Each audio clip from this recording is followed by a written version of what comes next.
there's a mutual respect that we have for one another. It's that level of respect that enables us to perform at a high level when we compete against each other. It automatically makes you better.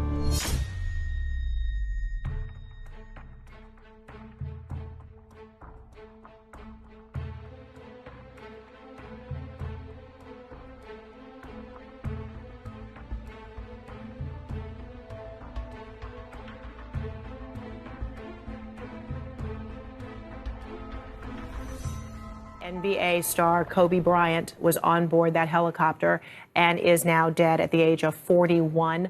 On January 26, 2020, after a night LeBron James himself called a dream come true, life took a turn that no soul could stomach.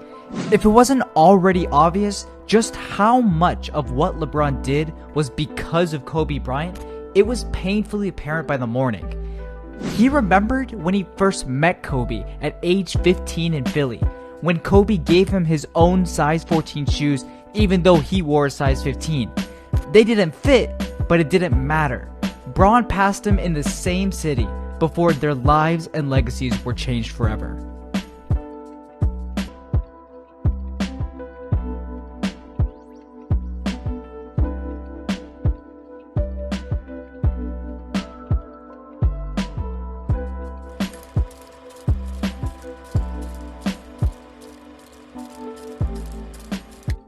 No man is his own island, and no NBA legend makes a legacy on their own. You know how I know this is true? Because Allen Iverson looked different versus Michael Jordan. Yao Ming looked different versus Shaq. And LeBron James looked very, very different when he played versus Kobe Bryant. Whenever the King faced the Mamba, he needed that extra gear to reach that level to earn that respect.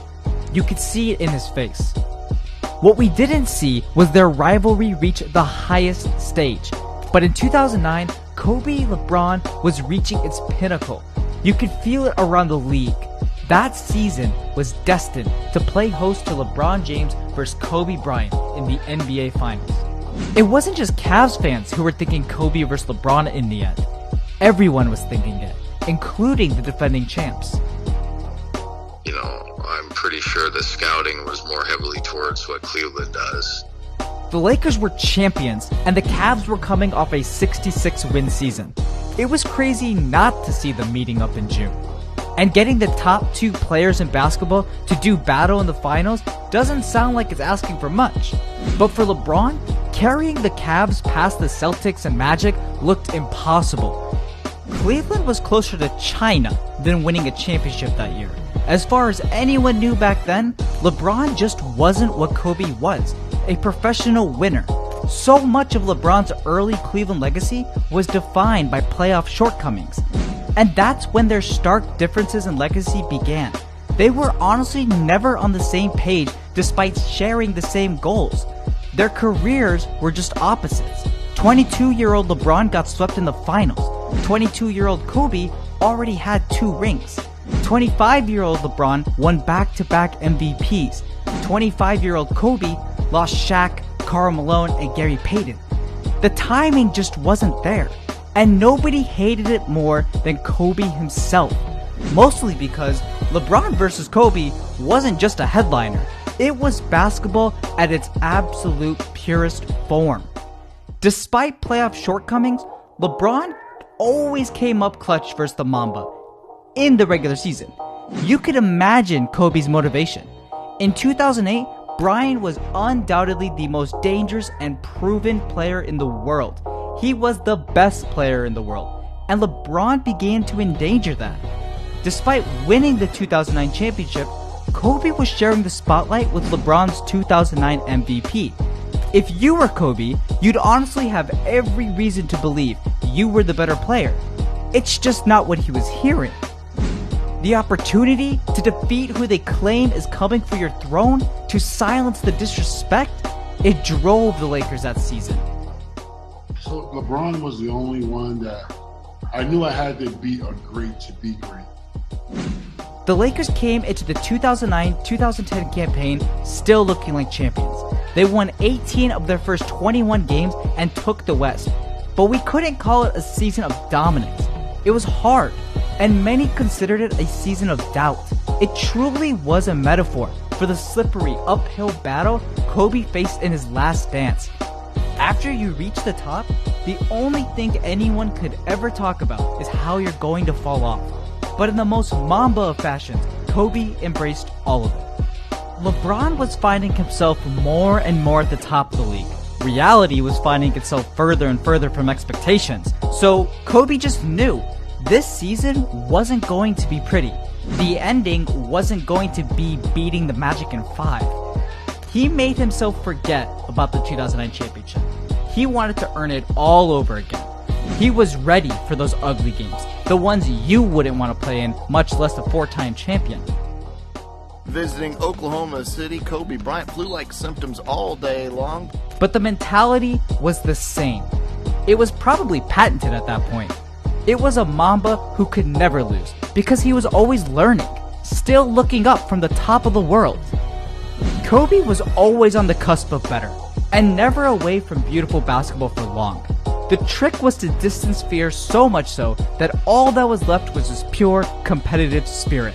That's how he unlocked playoff Kobe.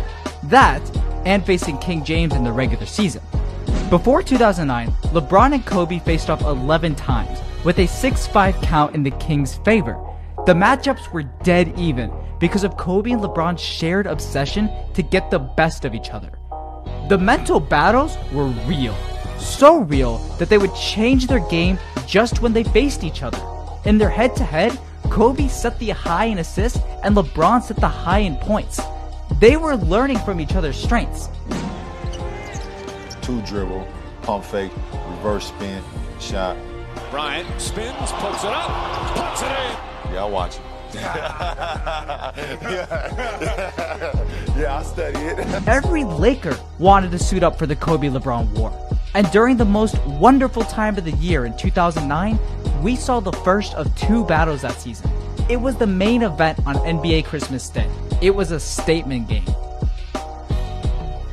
The Cavs dominated, and Staples Center booed their own defending champs off their own court. It felt like Kobe couldn't do more. He had over a third of the Lakers' points, nearly capped off a triple-double, and it still wasn't enough. And why would he do more? The Lakers were the better team. We're talking Pau Gasol versus Jonas Ilgauskas, Meta World Peace versus Anthony Parker, Lamar Odom versus JJ Hickson, Andrew Bynum versus 38-year-old Shaq. But Kobe did do more. In fact, a month later, we witnessed quite possibly the greatest Kobe vs. LeBron game we ever saw. Kobe entered the arena of the team that routed his Lakers less than a month ago. Everyone thought it was a finals preview. It was Cavs Lakers, number 1 versus number 2. The night before, Kobe shot 4 for 17. But that day, that game, he brought it early. He made dinner out of Anthony Parker. And he brought the very best out of LeBron, who had to go playoff mode when guarded by Meta, Lamar, and Kobe himself. Just watch his face, his energy, it was different. His legacy was on the line. It was being judged in the presence of the great Kobe Bryant. The Mamba scored over a third of his team's points again versus the Cavs. He hit the shot to make it a dead even game with 90 seconds remaining. He made sure this game was different than losing by 15 at home. Lake Show got everything out of the Cavaliers on the road, falling short by a single possession until they had to foul out of desperation. It took them less than a month to look like how a championship team on the road should look, and they were still 5 months from June. But for the LeBron-Kobe saga, this final matchup was all that we had left. The Cavs would hit wall after wall, Celtic after Celtic, and come up short, robbing NBA history of potentially the greatest head-to-head in finals history. And think about the legacies. Imagine if beating the King was added to Kobe's legacy, in his last dance no less. Or if LeBron tamed the Black Mamba after being swept by the Spurs, but before collapsing to Dallas. Talk about a comeback. By the way, LeBron had a chance to go over and say hello to Kobe, who is sitting in the front row right at midcourt. Yeah, play for Coach K and Team USA slapping the floor here against the Mamba. There's James, goes across the lane, lays it up, and lays it in. And there it is. He just became the third leading scorer in NBA history, passing Kobe Bryant. He's hilarious. I mean, non-stop, though. You know what I mean? Like, it don't stop.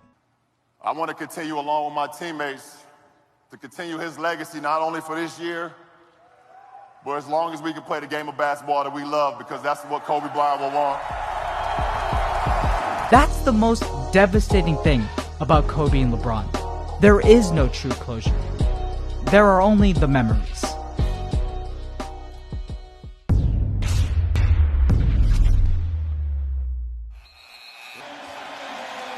after a 22-year absence, the Boston Celtics are NBA champions once again.